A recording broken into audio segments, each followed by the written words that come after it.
Today, we're diving into some of the wildest locker room conflicts in NBA history. You've heard of players like Zach Randolph, Larry Johnson, Michael Jordan, Kobe and Shaq, but you might not know just how intense these rivalries got. Stick around because by the end of this video, you'll see how pride and ego turned championship dreams into unforgettable drama. Trust me, you won't want to miss this. Let's start our journey in Portland during the early 2000s, where the team's notorious reputation was about to be taken to a whole new level. Zach Randolph and Ruben Patterson. You see, Portland in the early 2000s was basketball's Wild West, a place where controversy seemed to follow every player on the roster. The team earned its nickname Jailblazers for good reason, collecting a roster full of characters who seemed more comfortable with street rules than NBA regulations. When young players like Zach Randolph entered this volatile environment, conflict wasn't just possible, it was inevitable. What started as innocent locker room bravado became something far more sinister. A wrestling challenge that seemed harmless enough quickly escalated when pride got involved. The competitive nature that makes these athletes great also makes them incapable of backing down from any challenge, no matter how trivial it might seem to outsiders. Randolph's initial defeat only fueled his desire for revenge, setting up a confrontation that would leave one player hospitalized and both careers forever altered. The pattern here reveals something crucial about NBA culture. Respect is earned through dominance, and when that dominance is challenged, the consequences can be severe. Randolph's fear of retaliation after their altercation shows how quickly basketball beef can spill into real-world danger. Players aren't just worried about their performance on the court. They're concerned about their physical safety off it. It's a reminder that these aren't just games. They're battles for hierarchy in a hyper-competitive environment where showing weakness can mean losing everything. The psychological aftermath of these confrontations often proves more damaging than the physical violence itself. Randolph's decision to hide at a teammate's house reveals the paranoia that can consume players when conflicts escalate beyond basketball. The $100,000 fine and two-game suspension were nothing compared to the ongoing fear that his opponent might seek revenge outside the confines of the arena. This incident established a template that would repeat throughout NBA history: initial confrontation, escalation, violence, and long-term psychological consequences that extend far beyond the original dispute. Larry Johnson and Alonzo Mourning. Then comes the Larry Johnson and Alonzo Mourning saga that illustrates a fundamental NBA truth that continues to plague franchises till today. Two alphas can't coexist when resources are limited and egos are unlimited. Charlotte thought they'd struck gold with back-to-back lottery picks, landing two franchise-caliber players who should have formed the foundation of a championship contender. Instead, they created a powder keg that would explode spectacularly, destroying not just their relationship, but the team's championship aspirations. Johnson's record-breaking contract didn't just set a financial precedent, it established a pecking order that Mourning simply couldn't accept. In the NBA's hierarchy, money talks louder than statistics, potential, or even performance. When Charlotte committed $84 million to Johnson, they weren't just signing a player, they were making a statement about who mattered most to the franchise. Mourning's talent deserved equal recognition, but the economics of professional basketball rarely allow for true equality among superstars. This dynamic repeats throughout NBA history with depressing regularity. When organizations make financial statements about player value, they create resentment among those who feel undervalued. The psychological impact of perceived disrespect can poison team chemistry for years, as players focus more on proving their worth than winning games. Mourning's frustration wasn't just about money, it was about recognition, respect, and his place in the basketball hierarchy. The resentment that followed their Charlotte years haunted both players throughout their careers, proving that some wounds never heal. Even years later, when they faced each other as opponents, the animosity remained palpable. Their playoff confrontation became one of the most memorable brawls in NBA history, complete with coaches getting trampled in the melee. The violence wasn't just about that particular game. It was the culmination of years of suppressed anger and unresolved conflict. What makes their story particularly tragic is how it represents missed opportunities. Both players were Hall of Fame talents who could have formed one of the most dominant front courts in NBA history. Instead, their inability to coexist cost Charlotte a potential dynasty and left both players with fewer championships than their talents deserved. The lesson here extends beyond basketball. Sometimes the greatest enemy of success isn't external competition, but internal destruction. Michael Jordan and Kwame Brown. One story that's very disheartening is the story about Michael Jordan's treatment of Kwame Brown. This represents perhaps the most complex and controversial relationship in this entire saga. Here was the greatest player in basketball history, a man whose competitive fire and relentless pursuit of excellence had earned him 6 championships, trying to mold a young player in his own image. What Jordan didn't understand was that his methods, while effective for some, could be psychologically devastating for others. Jordan's approach, breaking players down to build them up, worked for him as a player because he possessed an almost superhuman ability to channel criticism into motivation. But as a teammate and executive, this methodology revealed the limitations of fear-based leadership. Brown's confidence never recovered from Jordan's constant criticism and public humiliation, creating a cycle of failure that became self-perpetuating. The harder Jordan pushed, the worse Brown performed, which only increased Jordan's frustration and led to even harsher treatment. This raises uncomfortable questions about leadership in professional sports that extend far beyond basketball. When does pushing teammates cross the line from motivation into psychological abuse? Jordan's methods helped him win 6 championships, but they also left casualties in their wake. Players whose careers were damaged by his impossibly high standards and brutal honesty. Brown became the most visible victim of Jordan's leadership style, a cautionary tale about what happens when legendary standards meet fragile confidence. The relationship between Jordan and Brown also highlights the generational gap that can exist within teams. Jordan came from an era where hazing, physical confrontation, and mental warfare were considered normal parts of team building. Brown belonged to a generation of players who expected more support and understanding from their veteran teammates. This clash of cultures created friction that neither player knew how to resolve, ultimately damaging both their careers and their relationship. Years later, the wounds remain fresh. Brown has spoken about how Jordan's treatment affected his confidence and career trajectory, while Jordan has expressed frustration with Brown's inability to handle criticism and pressure. Neither player seems to fully understand the other's perspective, making reconciliation unlikely. Their story serves as a reminder that good intentions don't always produce positive results, and that leadership styles must adapt to individual personalities and circumstances. Scottie Pippen and Charles Barkley. Now let's talk about the Scottie Pippen and Charles Barkley situation in Houston that proves that star power doesn't automatically equal success, especially when massive egos collide in pursuit of individual validation.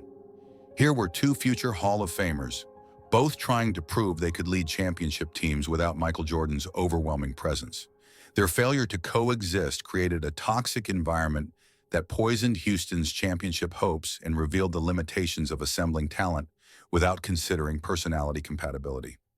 Barkley's sacrifice of salary to bring in Pippen should have been the foundation for mutual respect and shared purpose. Instead, it became ammunition for resentment when expectations weren't met and individual agendas emerged. Pippen arrived in Houston carrying the psychological baggage of playing second fiddle to Jordan for years, desperate to prove he could be the primary option on a championship team. Barkley, meanwhile, was in the twilight of his career, looking for one last chance at the title that had eluded him throughout his brilliant career. Their public war of words afterwards showed how quickly gratitude can turn to bitterness in professional sports. Pippen's criticism of Barkley's work ethic and commitment wasn't just about basketball performance. It was about respect, leadership, and the frustration of unfulfilled expectations. Barkley's response, including his infamous comment about carrying a gun, revealed how deeply these conflicts can affect even the most charismatic and level-headed players. The Houston experiment failed not because of lack of talent, but because of incompatible visions and wounded pride. Both players had legitimate grievances.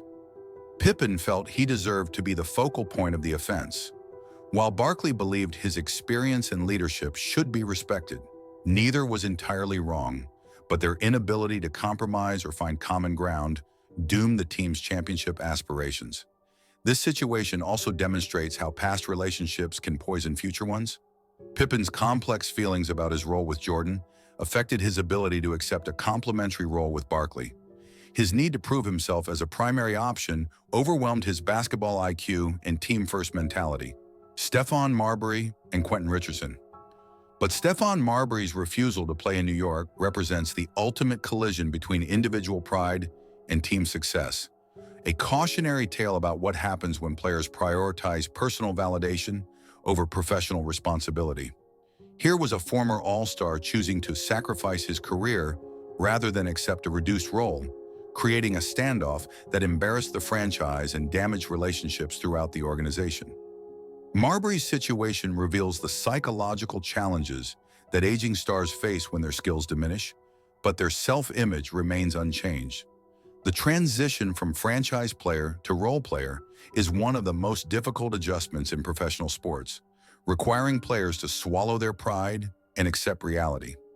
Marbury's inability to make this transition wasn't just about basketball, it was about identity, self-worth, and the fear of admitting that his best days were behind him. The New York front office handled the situation poorly, creating a public spectacle that benefited no one. Rather than working privately to find a resolution, they allowed the conflict to fester in the media, turning a personal dispute into a franchise-defining crisis. Marbury's refusal to play left his teammates short-handed and created resentment throughout the locker room, proving that individual actions can have far-reaching consequences. Quentin Richardson's public call-out of Marbury highlighted a crucial locker room dynamic that transcends individual personalities. Teammates won't tolerate selfishness, regardless of past accomplishments. Richardson's frustration wasn't just about Marbury's absence. It was about the principle that team success should supersede individual concerns. His willingness to speak publicly about the situation showed how completely Marbury had lost the respect of his peers. The situation dragged on for months, creating a toxic atmosphere that affected the entire organization.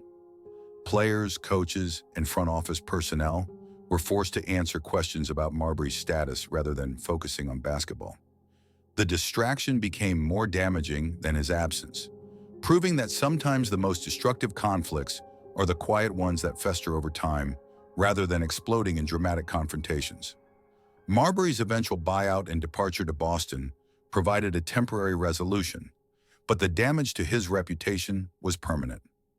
His final NBA season was a shadow of his former glory, a reminder that bridges burned in anger are rarely rebuilt. The situation serves as a cautionary tale for aging stars about the importance of graceful transitions and the dangers of letting pride override professionalism. Ray Allen and Rajon Rondo. The Ray Allen and Rajon Rondo feud perfectly exemplifies Michael Jordan's prophetic warning about championship aftermath and the destructive nature of success-induced entitlement. After Boston's 2008 championship, role players throughout the roster began demanding expanded opportunities, disrupting the delicate chemistry that had made them champions in the first place.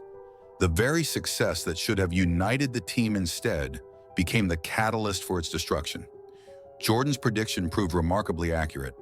Players returned from their championship celebration with inflated egos and unrealistic expectations. Rondo, Kendrick Perkins, and others who had played crucial but limited roles suddenly wanted star treatment. The problem wasn't their desire for growth. It was their unwillingness to earn expanded roles through improved performance and continued sacrifice. What makes the Allen-Rondo story particularly tragic is how a legitimate basketball disagreement became a personal vendetta that lasted for years. Allen's attempt to help Rondo improve his free throw shooting should have been seen as veteran leadership and teammate support. Instead, Rondo interpreted it as condescension and disrespect, revealing the fragile ego that often accompanies young stardom.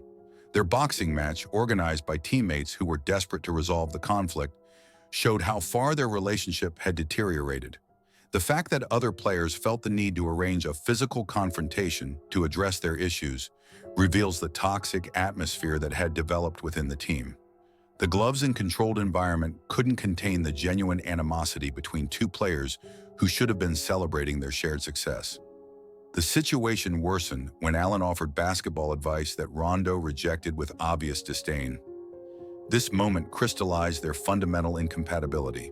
Allen represented old-school professionalism and continuous improvement, while Rondo embodied new-school confidence and resistance to traditional hierarchy. Neither approach was inherently wrong, but their collision created irreparable damage. Allen's belief that Rondo was sabotaging him on the court by refusing to pass to open shots represents one of the most insidious forms of teammate warfare. Unlike dramatic confrontations or public arguments, this type of passive-aggressive behavior is difficult to prove, but devastating to team chemistry. If true, it shows how personal animosity can directly impact team performance, turning individual conflicts into organizational problems. The aftermath of their conflict extended far beyond their playing relationship.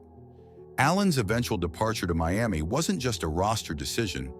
It was an escape from a toxic environment that had become unbearable. His willingness to take less money to join the Heat revealed how desperately he wanted to leave Boston, prioritizing his mental health and professional happiness over financial gain. The exclusion of Allen from team reunions and the ongoing animosity years later demonstrates how deeply these wounds can cut.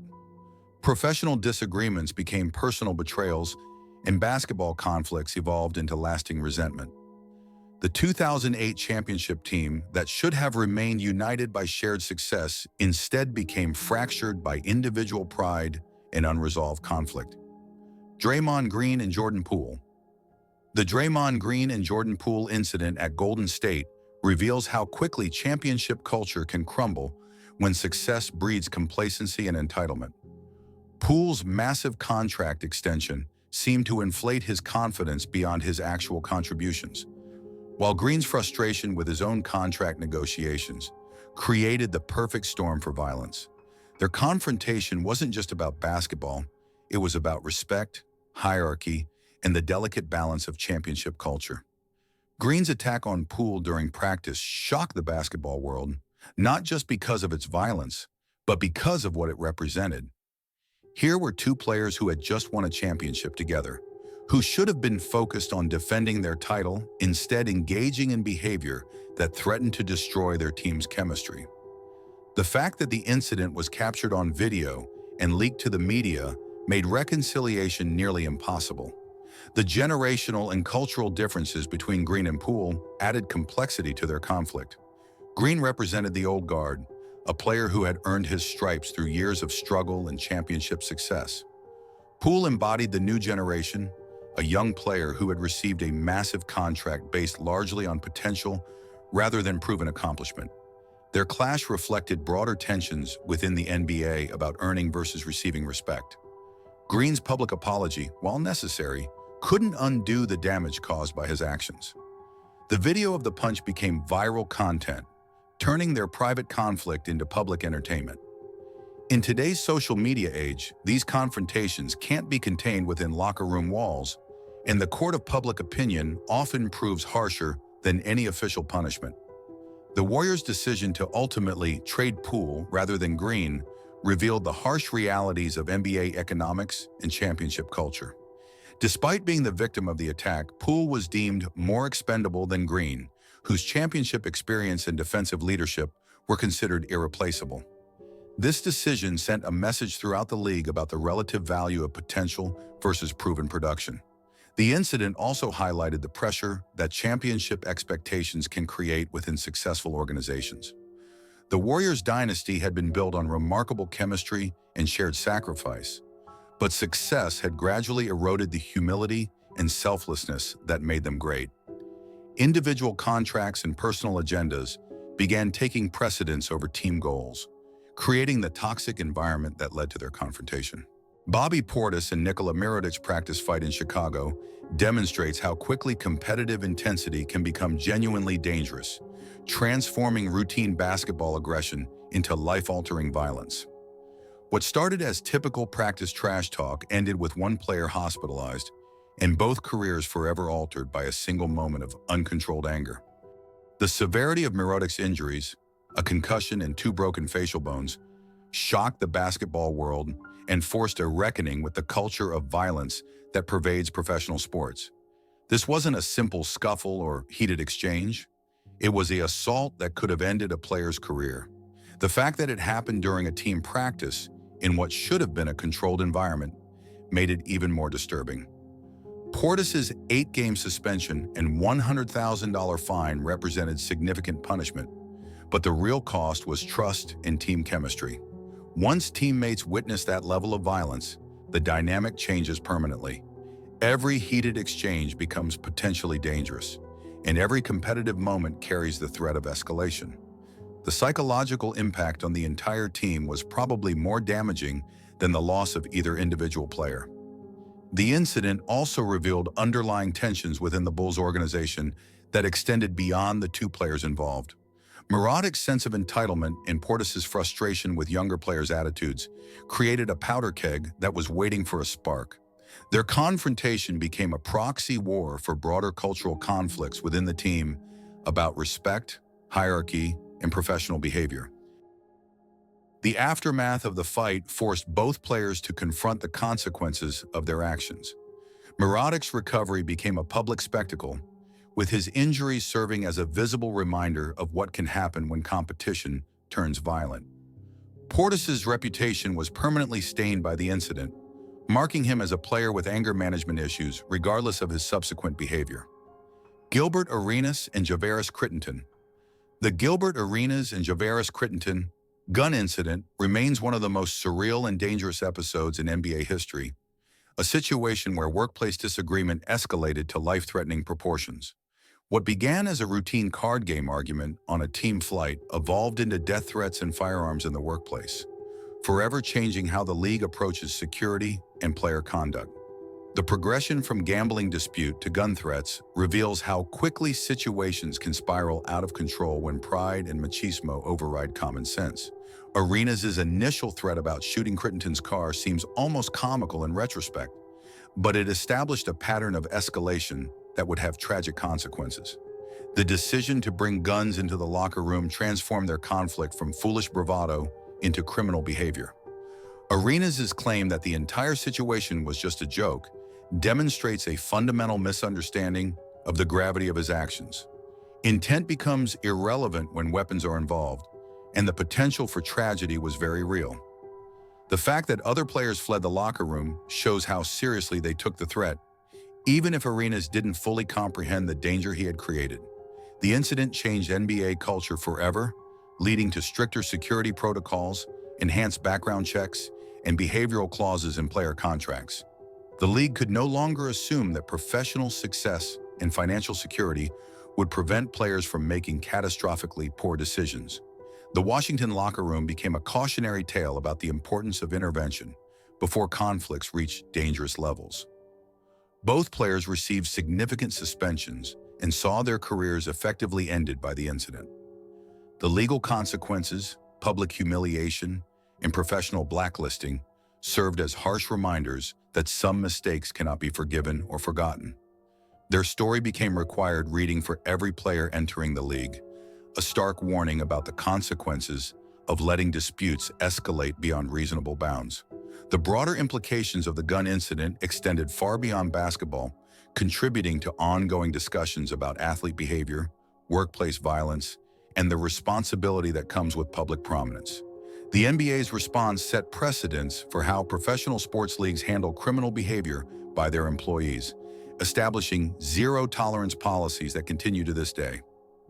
The Chris Paul situation represents a different type of teammate conflict, one based on leadership style rather than personal animosity. Paul's pattern of difficult relationships throughout his career suggests that his intense, demanding approach to the game, while effective in many ways, can be polarizing and ultimately destructive to team chemistry. The tunnel confrontation with his former Clippers teammates created one of the most memorable post-game scenes in recent memory, complete with the now infamous police presence call that became instant meme material. But behind the humor lay a serious issue. When do competitive rivalries become safety concerns? The fact that law enforcement felt the need to intervene suggests that the situation had escalated beyond typical sports trash talk. Paul's relationship with Blake Griffin in Los Angeles followed a predictable pattern: initial success and camaraderie, followed by gradual deterioration as Paul's demanding leadership style wore thin. Griffin's athletic gifts and popularity made him a natural franchise cornerstone, but Paul's basketball IQ and competitive fire made him the team's floor general. Their competing visions for leadership created inevitable conflict. The situation with James Harden in Houston revealed similar dynamics on an even larger scale. Two MVP-caliber players with different approaches to the game found themselves unable to coexist despite their obvious talent compatibility. Paul's ball-dominant style and constant communication clashed with Harden's ISO-heavy offense and laid-back personality, creating tension that undermined their championship aspirations. Shaq and Kobe.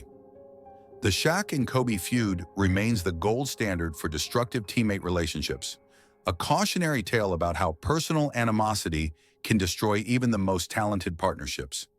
Here were two transcendent talents who won 3 championships together, yet couldn't coexist long enough to potentially win several more. Their conflict represents the ultimate example of how individual personalities can override collective success. Their relationship began with mutual respect and shared ambition. O'Neal recognized Bryant's talent and work ethic, while Bryant appreciated Shaq's dominance and championship experience. But as both players matured and their individual agendas developed, their fundamental differences became irreconcilable obstacles to continued partnership. The conflict had everything that makes for compelling drama: physical altercations during practice, media warfare conducted through carefully chosen interviews, personal attacks on family and character, and ultimately, the breakup of a dynasty that could have continued dominating the NBA for years. Each element of their feud became legendary, creating a template for teammate animosity that continues to influence how we understand professional sports relationships. Shaq's casual approach to conditioning and preparation clashed directly with Kobe's obsessive attention to detail and relentless pursuit of perfection. These weren't just different work styles. They represented fundamentally different philosophies about professionalism and commitment. Neither player was willing to compromise or acknowledge the validity of the other's approach, creating an impasse that proved impossible to resolve. Their different personalities and approaches to leadership created irreconcilable differences that cost Los Angeles multiple potential championships. O'Neal's jovial, relaxed demeanor made him popular with teammates and media, while Bryant's intensity and perfectionism often alienated those around him. The team was forced to choose sides in a conflict where both players had legitimate grievances and valid points. What makes their feud so compelling is how it revealed the human side of professional sports. These weren't just basketball players competing for playing time or recognition. They were complex individuals with massive egos, deep insecurities, and incompatible visions for success. Neither was entirely right or wrong, but both were too proud to compromise or find middle ground. The media warfare that characterized their later years together became as entertaining as their on-court performance. Each interview became an opportunity to take subtle shots at the other, with reporters eagerly seeking quotes that would fuel the controversy. Their inability to present a united front even while winning championships showed how deep their animosity had become. Bryant's public accusations about O'Neal's extramarital affairs crossed lines that couldn't be uncrossed, turning professional disagreements into personal attacks that affected entire families. This escalation showed how teammate conflicts can extend far beyond basketball, creating wounds that never fully healed even decades later. The ultimate breakup of their partnership represented one of the most significant what-if scenarios in NBA history. How many more championships could they have won if they had found a way to coexist? Their individual success after the split, O'Neal winning another title in Miami, Bryant capturing 2 more in Los Angeles, only emphasize what they might have accomplished together. Looking across all these conflicts, certain patterns emerge that reveal fundamental truths about human nature, competition, and the unique pressures of professional sports. Money disputes, ego clashes, work ethic differences, and leadership struggles appear repeatedly across different eras and organizations.